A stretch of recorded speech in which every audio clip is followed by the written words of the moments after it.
alam na this. Okay. Mula sa isang taong nagtatanggol kay First Lady, naging taga-usig siya ng asawa ni First Lady. Kasalukuyang Pangulo. Anyari? Itong si Attorney Andre De Jesus ay abogado ni First Lady Lisa Araneta Marcos. Okay. Aking isa-summarize, ang abogado, dokumentado, may kaugnayan kay First Lady. Unang-unang impeachment complaint, final niya. Mahina, sabi ng mga lawmakers. Alam na natin, bakuna yan. Bakuna. Pantapal para 1 year na ulit bago makapag-file. Anyway, may nagtatanong dito yung tungkol doon sa impeachment. Opo. Na final nung Lunes, Lunes. Yeah. Sabi nila, ano ba yun? Ba't At sinabay? yun ba ay talagang seryoso or may ibang intensyon?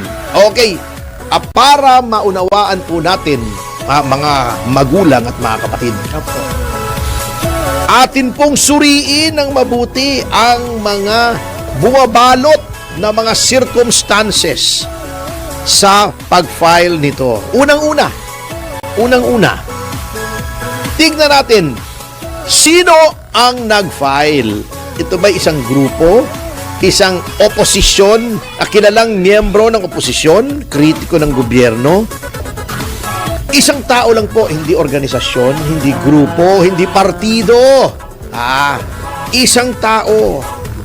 Ang kanyang pangalan ay Andre De Jesus. Siya ay isang abogado. Ngayon, kung i-research nyo ang pangalang ito, ito po ang lalabas. Itong si Attorney Andre De Jesus ay abogado ni First Lady Lisa Araneta Marcos. Abogado niya. Abogado ni FL. Okay. Saan siyang kaso naging abogado ni First Lady? Noong November 2024, siya ay naghain ng reklamo na disbarment laban kay Attorney Glenn Chong, isang kilalang kritiko ni First Lady. Okay. Ngayon, maaaring magtaka kayong katulad ko. Mula sa isang taong nagtatanggol kay First Lady, naging taga-usig siya ng asawa ni First Lady. Kasalukuyang Pangulo. Anyari? Yun? Yun nga, alam nyo, bagamat legally, ethically, wala namang problema kung gagawin niya yun, ano? Ngunit, alam nyo, for delikadesa na lamang, halimbawa, kliyente kita. Opo. Pwede ba yun, after 2 years, ididemanda ko naman yung asawa mo? Ako, hindi ko gagawin yun. Ewan ko sa ibang abogado. That is conflict para sa akin, of hindi, interest. not strictly conflict of interest yun. Ngunit, mahalay. Di ka? Mahalay. Di ba? Oo nga naman. Ay siya. Oo, yun ang ating sinasabi dito.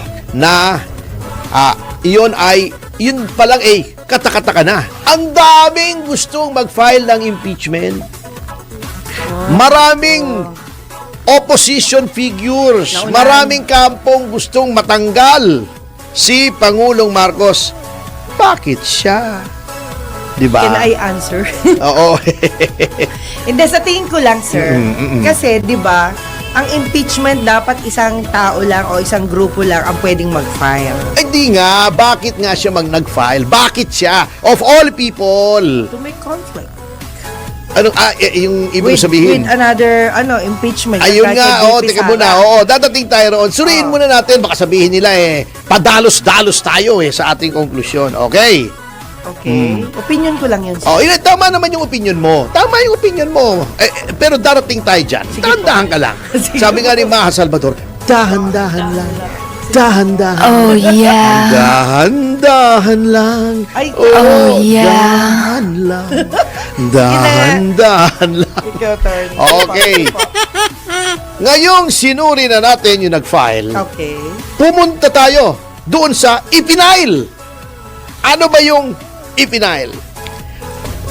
Titingnan natin dito sa mga nota ko, Alam mo, mahaba itong nota ko eh. Hindi, yung notes ko! Mahaba! Kasi marami akong isinulat. Oh, yeah. Oo. Hindi, ano bang Tagalog ng note? Nota.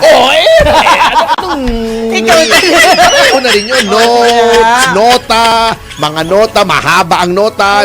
My notes are long. Ayan. Basta mahaba ang nota ko. Sige na nga. Alam naman ng maraming tao yan. Oh, yeah. Gusto nyo, pakita ko pa nota ko eh. Wag! Hindi na. Dito sa phone. Wag na. Wala. Bawal pakita ang nota rito. Babasahin na lang. Babasahin. Sige po. Oo. Jok. Okay. Unang-una, yung final niya, alay kaigse. Opo. Ay hindi ko naman sinasabing pahabaan yan. Minsan, kahit maigsi, pwede na naman. Di ba? Laban na yun. Laban na. Okay. Pero ito, kita nyo nag-react agad ang mga congressmen pagkabasa nila. Okay. Kasi napaka-igsi talaga, 4 pages ba? Hindi 4,000. Sabi ni Congressman Erice, bakit ganito tong complaint na ito? Mukhang madali itong i-dismiss dahil ito ay may kakulangan sa form and substance. Kasi ang didetermine muna dyan ng committee whether it is sufficient in form and substance. Mukhang form pa lang, kamote na, lalo na sa substance. Okay.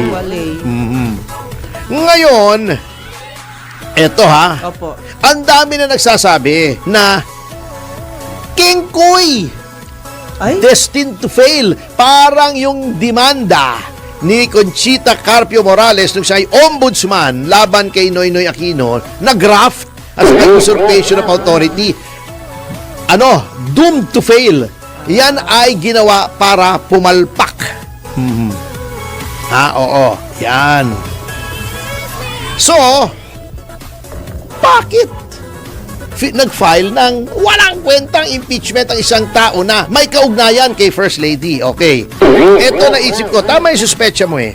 Kasi, sa ilalim ng Article 11, Section 3 ng Saligang Batas, yung ginamit para matanggal yung kay VP Sara, Opo. 1 impeachment complaint a year lamang ang pwede. Hindi na pwede. At ang impeachment complaint ay tinatawag na initiated o naumpisahan na kapag may dalawang pangyayari Opo. ang naganap. Yes. Number 1, a verified complaint is filed. Ito, verified complaint. Opo. Hindi naman sinasabing magandang verified complaint. At Opo. ito ay nirefer na sa Committee on Justice. Pag nangyari yon, mga kaibigan, No one can ay file again. hindi na makapag-file Let's see. within 1 year ulit. Parang yung nangyari kay VP Sara, waiting February ulit. 26. Ay, waiting. Wag yan. Bawal yan eh. Waiting. May huhulihin tayo. Illegal gambling yan. Waiting naman. Ikaw Hindi naman po. masama yun. Ano man lumabas ngayon? Okay. Ngayon, malalaman natin Ayan. kung ito ay pakawala. Etong complaint ni Andres. Andre. Ayan. Andre. De Jesus. O hindi. Subaybayan natin ang gagawin sa mga susunod na mga araw. Abangan ang susunod na kabanata. Tingnan natin. Opo. Okay. Yan. Wala pa pong sesyon. 26 pa ng Opo. Enero. Opo. Etong darating na Lunes pa, magkakaroon ng sesyon. Okay. Tingnan natin kung gaano kabilis ito i-refer sa Committee on Justice. Yung kay VP Sara medyo matagal eh. Tingnan natin kung sa 26 ni-refer agad to sa Committee on Justice. Something wrong. Yan. Oo. Pero sir, di ba, abogado naman siya? Alam niya yan. Oh, di ba? Yan, makita natin. Ngayon, may mga grupong balak pa rin mag-file. Ha? Tingnan natin kung i-consolidate. Pag kinonsolidate, hindi pa rin ibig sabihin hindi kengkoy, pero at least binibigyan ng due process ng House yung mga impeachment. Kung hindi nila i-consolidate at ituturing nila yung next na ipafile na ibang complaint na time-barred, yun ang may problema. Niloloko tayo, di ba? Yun ang mangyayari. So, atin pong subaybayan, ha? Oh, Tingnan natin, ha? Kung pagkasesyon ng Congress, inirefer agad yan. opo. Hindi na binigay yung iba ng pagkakataon na mag-file. Alam na this.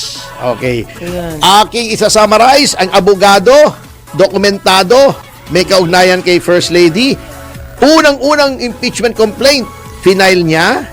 Mahina, sabi ng mga lawmakers, ha? Hindi ako nagsasabi niyan. Mismong mga miyembro ng House nagsasabi. At when session resume sa Lunes ay nirefer agad yan sa Committee on Justice. Iyon. Alam na natin, Ayun bakuna na. yan. Bakuna. Para mabakunahan at Pantapal. hindi na, pantapal para 1 year na ulit bago makapag-file.